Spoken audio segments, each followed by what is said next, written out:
আফগানিস্তানের উত্তরাঞ্চলের ঐতিহাসিক শহর মাজারি শহরে দাঁড়িয়ে আছে ব্লু মসজিদ বা নীল মসজিদ, যাকে কেন্দ্র করে ছড়িয়ে আছে অসংখ্য গল্প।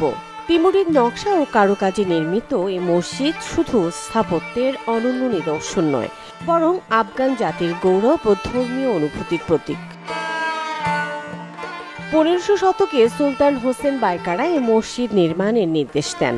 অনেকের বিশ্বাস এখানেই সমাধিস্থ আছেন ইসলামের চতুর্থ খলিফা ও নবীজি হযরত মুহাম্মদ সাল্লাল্লাহু আলাইহি সাল্লামের জামাতা আলী ইবনে আবি তালিব রাদিয়াল্লাহু আনহু।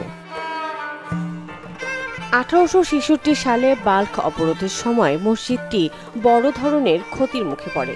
তবে বিংশ শতকের শুরুতে এর পুনর্নির্মাণ ও সংরক্ষণে বিশেষ উদ্যোগ নেওয়ার ফলে মসজিদটি ফিরে পায় তার পুরনো ঐতিহ্য ও জৌলস। পরবর্তীতে ইউনেস্কো এই স্থাপনাটিকে বিশ্ব ঐতিহ্যের অংশ হিসেবে স্বীকৃতি দেয়।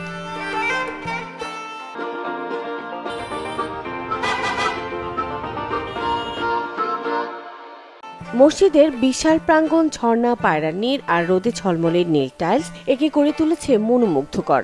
মসজিদের মূল আকর্ষণগুলোর মধ্যে রয়েছে নীল টাইলসের অপূর্ব কারুকাজ, প্রশস্ত আঙিনা ও ফোয়ারা, মনোমুগ্ধকর ক্যালিগ্রাফি, সূর্য মিনার ও গম্বুজ আর শান্ত ও আধ্যাত্মিক পরিবেশ।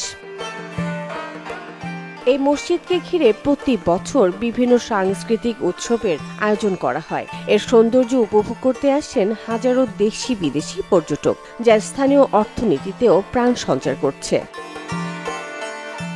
মসজিদটি শুধু একটি ধর্মীয় স্থাপনা নয়, বরং আফগান জাতির স্থিতিশীলতা, গৌরব ও সহিষ্ণুতার প্রতীক।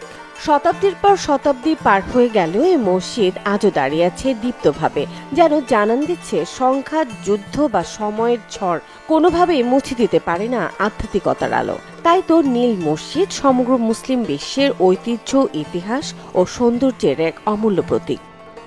মুনিয়া মুশতারি, চ্যানেল 24।